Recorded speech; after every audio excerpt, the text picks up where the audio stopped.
Nice. What does that mean? A line that goes straight to the heart. Line goes straight to the heart. Terminates at the superior vena cava, right before it enters back into the heart. Okay, so why do patients have central lines? When they need access and they can't do, like chemo patients get it mostly. Okay, Do some like Would that? it be for, like, antibiotics? If they can't get a line on them. can't get a line on them is usually, and they have to run multiple things at the same time. So most of your ICU patients will have some sort of central line. Now, whether it's a central or a PIC, either way, it's still the same thing. All right, PIC just being it's peripherally inserted, so like the arms. Who puts in central lines? Doctors. What level of providers? Anybody? CRNAs could as well. CRNAs can, PAs can, can't they? NPs can, and then your docs. I don't think PAs do it. I don't think your PAs do it. Can't RNs do with the special like certification? You can do PIC lines. Now, a central line, you can't. This is your MDs and your NPs. Your acute care NPs will do central lines. But PICs can be done by an RN that is certified to do so. Okay. I know Desert's got a PIC team. I don't know about St. Mary's. Those of you who work at St. Mary's, they have a PIC team? Yeah, okay. I have no idea about Victor Valley. They probably just repeatedly stab you with sharp objects there. So, but yeah, so this is to get good, stable access on a patient that would otherwise have difficulty gaining access, all right? And they're generally running multiple medications at one time. So you may have blood pressure medications, heart rate medications, as well as everything else. They're running fluids, they're running TPN, they're running antibiotics, a bunch of things all at the same time. So most everybody in the ICU is going to have some sort of central line, whether it's centrally placed or PIC, okay? So how often do we change these dressings? Can't remember what ETI said. Every 12 hours. Oh God, no, I'd hate that. Every 3 days. Every 3 days? Every No, longer than that. What's that? 7 days. 7 days, every 7 days. And why are we changing these dressings every 7 days? Preventive For infection. infection. Sure, CLABSI, right? So, what's CLABSI? Central lines. Blood. There you go. All right, all right. You guys happen to remember back from last week's ATI videos, right? All right. Nobody did this week's ATI videos, why not? This week. There was nothing. There was nothing. There wasn't nothing. Oh, Yeah, okay. there's- There wasn't anything. Oh, like, you scared me. I'm just playing with your emotions. I'm just playing with Oh. your emotions. They're very fragile right now. You're almost there, gang. I'm like, oh my God, did I miss something? You're almost there. Just a few weeks left. Just a few weeks left.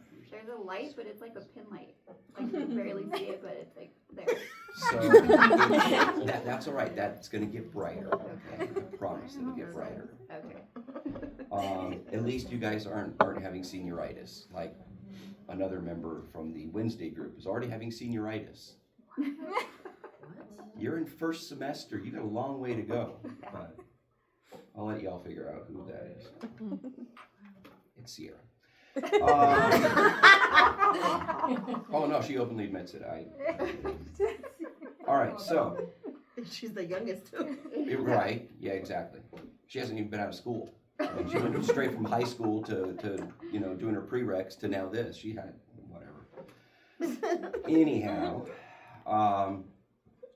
so what is unique about PIC lines, all central lines? Okay, they have this little disc up here that's called a biopatch. This is a little disc that is generally impregnated with chlorhexidine. And this goes around the insertion site, wherever it happens to be, just as an extra layer of protection against infection, okay, against bacteria coming in. Because if you think about it, this is just a superhighway now, essentially straight to your patient's heart. All right, so just like a Foley is a superhighway straight into the bladder, this is a superhighway straight into your patient's heart. So we have to do everything we can to keep this clean and sterile, to keep from CLABSI, keep from the patient getting infection, going septic essentially. All right? So part of this dressing change is done with sterile technique. So you will be using sterile gloves for a small portion of this. All right? So in your skills bags, you should have a tray here called dressing change tray with chlor. So that's just short for chlorhexidine. Okay? This is a sterile kit. Sterile gloves, if we don't have the right size, let me know. I actually got resupplied with 6.5, so if anybody needs 6. Some other things that you're going to need is every time that we do a dressing change on one of these, we also change what's known as the clays, okay? These out here, these are the clays. We change these every time we do a dressing change, and we change the clays. Dang, you put this on, it wouldn't move. I need somebody with muscle. I am it. Whatever. So we change these every time that we do a dressing change, and then we also change these out anytime that we draw blood from one of these lines. Because inevitably, even though you reflush with saline after drawing blood off these lines, some always stays within here, so that it has a tendency to clot, and it'll make that clay, potentially that line, go bad. Okay? So we always change out the claves every time that we do a dressing change. And we'll just do 2 of them. You also need a flush, 1 flush per clave, and we'll get to that here in just a moment. Okay? So, to start off this process, to maintain sterility as much as possible, you are going to be masked, and your patient is always going to be masked as well. Now, your kit generally only comes with 1 mask, so you'll have to grab another one if you're actually doing this. All right, let's get familiar with the kit.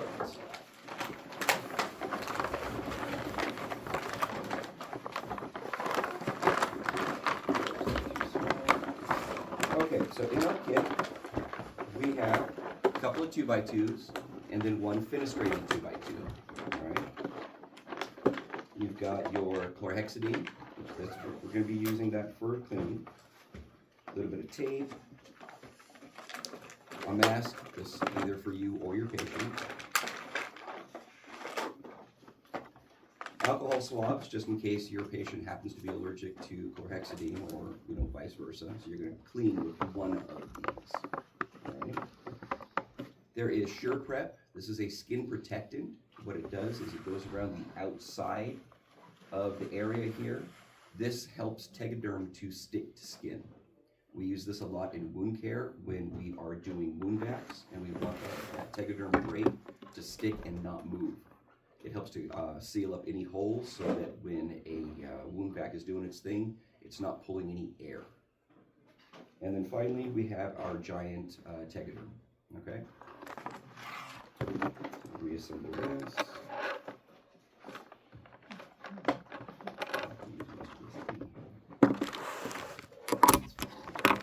Okay, so we come in, we do our normal introductions like usual. Tell the patient why you're there, privacy, hand hygiene, what have you. Actually, you know what, I'll grab gloves.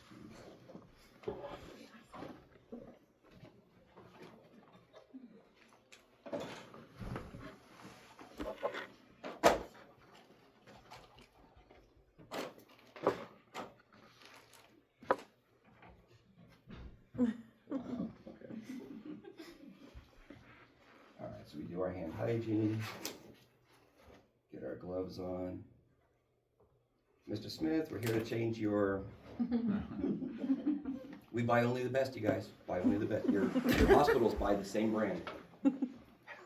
Hospitals buy the same brand. That's why they say double plug. Huh? That's why they say double plug. Yeah. Hey, what do you know? All right. So, Mr. Smith, we are here to change the dressing on your central line here. So I'm going to give you a mask. I want you to turn away and try not to speak during this process. Why? Because we don't want bacteria floating around, right? Every time we talk, we have microbacteria. I'm peppering you guys, particularly front row. I told you guys, this is a splash zone. I'm, peppering you guys with bacteria right now. So, sharing is caring. All right. But I'm going to put on a mask too. I'm not, because it's going to fog on my glasses. I did that on Wednesday, and yeah, no thanks. All right. So I'm going to ask you to turn away and try not to speak during this process. Should go pretty quick. What I'm going to do is I'm going to take the old dressing off, going to clean around it, put a new BioPatch on, and put a new dressing on, okay? Should go pretty quick for you. Something I want you guys to keep in mind is I have tied off the line back here with a knot so that this won't pull out. But something to remember is when these are placed, you will see here that the hub has two little wings with holes in them. That is where this is generally sutured to your patient's skin, okay? So something you want to remember, when you're taking this dressing off, don't just, yank and pull it. You don't want to pull those sutures out. That helps to maintain the proper length of the catheter inside. And you don't want to cause your patient harm by, ripping it's just a single suture, but you don't want to cause your patient harm by ripping that suture out. All right, so we're going to begin here. So we're going to just kind of peel away the old dressing.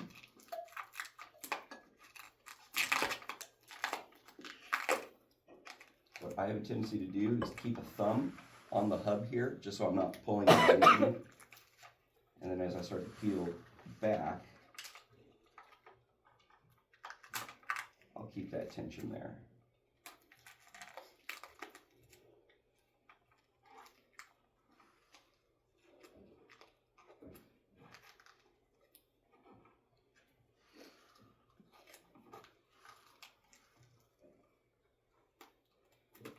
All right. Got the dressing on.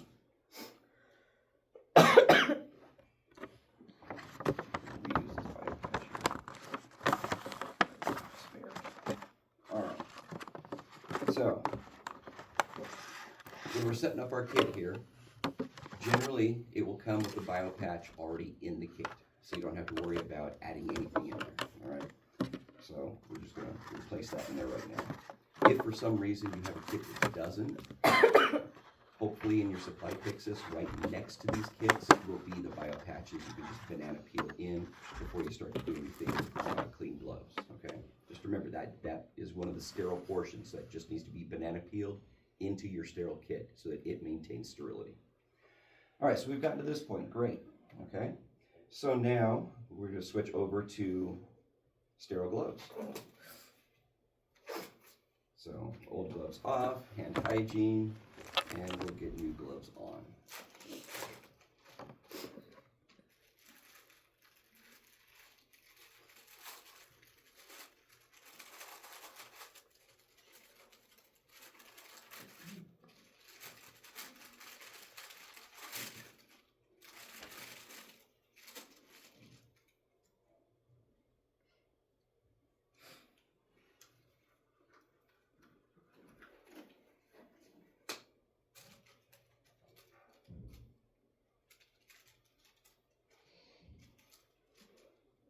Remember, no thumb.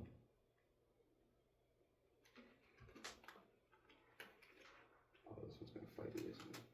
Yep. Oh, that's all right. We'll just get it on and we'll figure it out after that.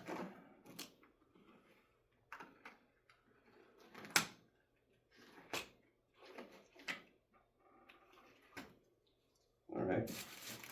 So there we go. We've got our tray. It's got everything in here that we need. I have a tendency to favor chlorhexidine. It cleans really well. So this is just going to be like the kit that was in your IV start kits. So just bigger. So you're going to crack it, let the sponge fill up with the chlorhexidine. And then how are we going to clean this? We're going to go like up and down, side to side. Circle, that's right. Because when we're going up and down and we're just reintroducing bacteria into what we just cleaned. But if we start in the circle here and we're going out, then we're not reintroducing back into the center, all right? You want to clean the area that your Tegaderm had previously covered, okay? And you can go out a little bit further if we need to. Once we're done doing that, I go down all the lines here, okay? I want to keep these, because these are from about this point down are exposed. So I wanna make sure that these, you know, kind of stay clean. We're gonna change out the claves, no big deal there. So that goes off to the side. Got my new bio patch. So now I'm gonna have one hand that becomes non-sterile. So as soon as it touches the patient here, we just feed that under like that, okay? Touch the patient, this hand is non-sterile, so I don't wanna go back into my kit with anything. But we're almost done, because the last thing to do is get my skin prep on here, so I can tear that open, take that little towel, go around. We don't need to go over our insertion site, we're just going around to help the tegaderm stick. And then finally, we've got our tegaderm. And just like your IV tegaderms, it has the little sticker on here where you can do your date, time, and initials. Now, when placing these tegaderm down, we want to think about where this insertion site is on your patient. On this particular patient, it's kind of right here, which is real close to the neck. So we want to think about the placement of the tegaderm. We don't want to place it like this, right? Patient's moving, turning their neck, that's going to weaken the structure of the adhesion of the tegaderm there, right? So we want to kind of think about what is going to have the least impact on the patient moving. So I kind of like this angle here.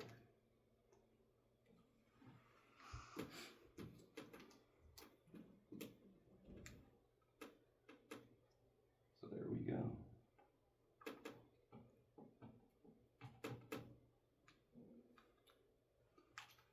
Oh, this is just a funny day, isn't it? There we go.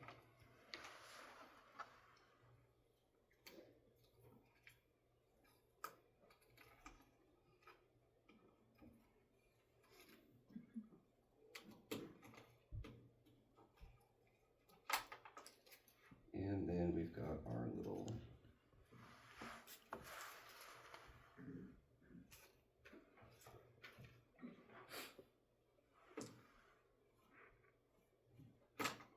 okay, sterile portion of this is now done. If your hands aren't visibly soiled, then you can keep going with your sterile gloves. Otherwise, switch back over to clean gloves. Your choice. But now we are going to change out the claves. So each clave comes individually sealed. I'll use the still sealed one. And what we do is, I'll get it packaged upside down, that sucks.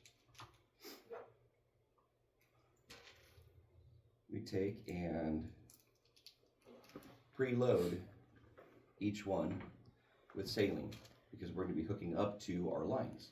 So we preload each one with saline. It's got a little cap on here. Pull that cap off. And then, this one comes off. Oh, who put these on?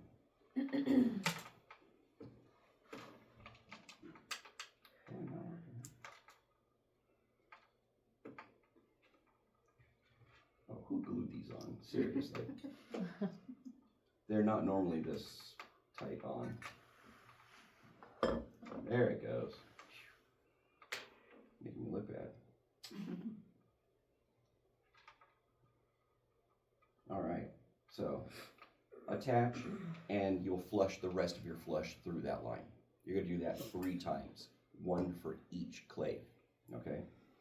Don't actually, when you guys are playing with, don't actually flush through. Number 1, it's knotted back here, it probably won't flush too far.